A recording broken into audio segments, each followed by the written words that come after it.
আমার সামনে বা ক্যামেরার সামনে যে আপুটি বসে রয়েছেন, এই আপুর জীবনের একটু গল্প শোনার জন্য আমার এখানে আসছে এবং আপনাদের শোনাবে, দেখে বুঝবেন, সব কিছু শেয়ার সে করবে এবং যেখান থেকে দেখতেছেন অবশ্যই ভিডিওটি শেষ পর্যন্ত দেখবেন, তার জীবনে এমন কি ঘটেছিল।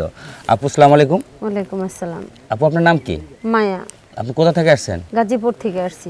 আচ্ছা, আপনি যে জীবনের গল্পটা করতে আসছেন এবং আপনার কথাগুলো শোনার জন্য কিন্তু দর্শক অনেক আগ্রহ বসে রয়েছে, তো আপনার জীবনে এমন কি ঘটছিল সে আপনি আমাদের কাছে আসছেন, একটু বলবেন?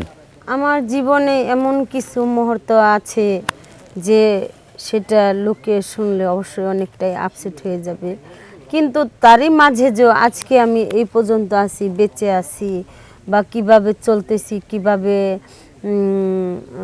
থাকি, সেগুলো আজকে আমি আপনাদের মাঝে আসছি শেয়ার করার জন্য। আচ্ছা, তো এখন আপনি যেটা বলতে চাচ্ছেন এখন জাস্ট ওটা বলে নেন আপনি। আমার বলতে, যখন আমার ফ্যামিলি ছিল, মা ছিল, বাবা ছিল, একসময় আমরা মানে ধরতে গেলে আমার বাবা গরিব দিনমজুর ছিল। জি জি জি, রিক্সা চালক ছিল। তো সেই দিক থেকে আমার মা ছিল, আমার মাও কাজ করতো। আমরা বোন ছিলাম, 3টা বোন ছিলাম। তো 3টা বোনের মধ্যে আমি বড়, তো বাকিগুলো ছোট। তো এই যে মা বাবা 3টা বোন নিয়ে আমাদের জীবনের যে এখন পর্যন্ত যে মুহূর্তগুলো আছে, সেগুলো আমি আজকে আসছি আপনাদের মাঝে শেয়ার করতে। আচ্ছা বলুন। হ্যাঁ, বলবো। যখন আমার মা বাবা আমরা 3 বোন সুখের সংসার দিন কাটাইতাম, তো সেই মুহূর্তে গনে আমাদের বেশ ভালোই সুখে দিন কাটতো। তো হঠাৎ করে সংসারে এমন যে কেমন জানি একটা ঝড় নেমে আসলো, কালবৈশাখী ঝড়ের মতো সব কিছুই এলোমেলো এগুলো। যেমন কিভাবে এলোমেলো এলো, মানে হঠাৎ করে আমাদের মা চলে গেল। মানে উনি দুনিয়া থেকে চলে গেলেন? হ্যাঁ, আমার আচ্ছা দুনিয়া থেকে চলে যায় নাই, বাট আছে, এখনো বেঁচে আছে। আমার বাবা অসুস্থ ছিল, তো হঠাৎ করে আমার মা আরেকজনের সাথে চলে যায়। আচ্ছা। হ্যাঁ, চলে যায়। তারপরে যাই হোক, যেভাবে হোক আমার বাবা আমাদেরকে লালন পালন করলো।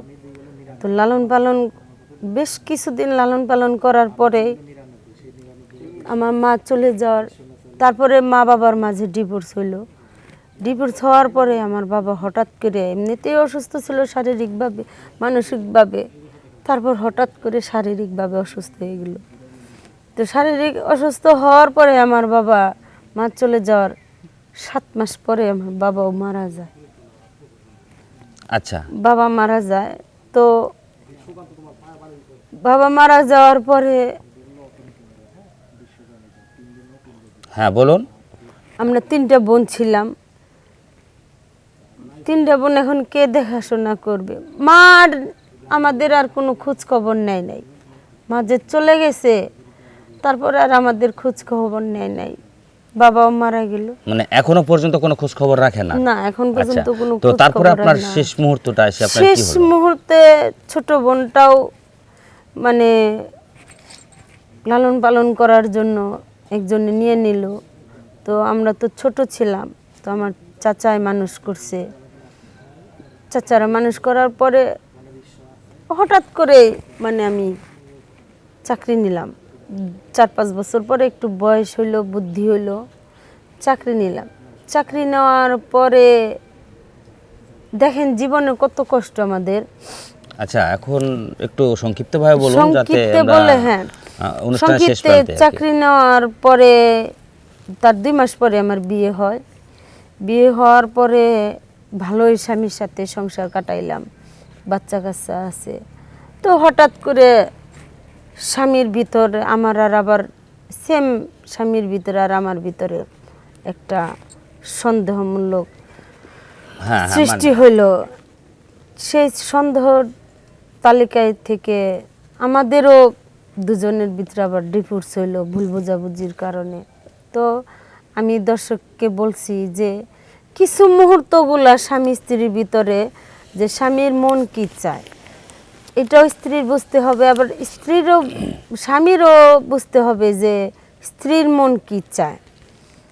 তো এটা সবাইকে বলে দিচ্ছি যে আপনারা কেউ সন্দেহের জন্য কেউ আপনারা স্বামী স্ত্রীর ভিতর থেকে কেউ আলাদা হবেন না প্লিজ।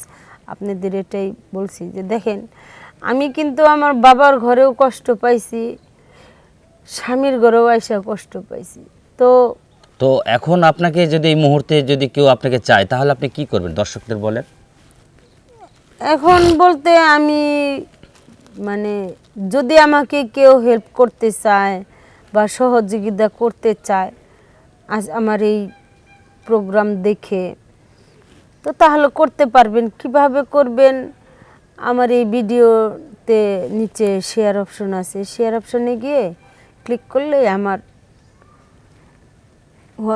হোয়াটসঅ্যাপ নাম্বার আছে, সেই হোয়াটসঅ্যাপ নাম্বার দিয়ে আমার সাথে কথা বলতে পারবে। তো দর্শক, আপুর কথা তো শুনলেন। অবশ্যই আপুর সাথে যদি আপনারা কেউ যোগাযোগ করতে চান, আপুর মনের মানে খবর যদি নিতে চান, তাহলে অবশ্যই ভিডিও শেষে শেয়ার অপশনে যায় আপনারা ক্লিক করবেন, আপুর হোয়াটসঅ্যাপ নাম্বার দেওয়া থাকবে এবং হোয়াটসঅ্যাপ নাম্বার আপনারা মানে কল করবেন, আপুর সাথে কথা বলতে পারবেন। ধন্যবাদ, সবাই ভালো থাকবেন, আল্লাহ হাফেজ।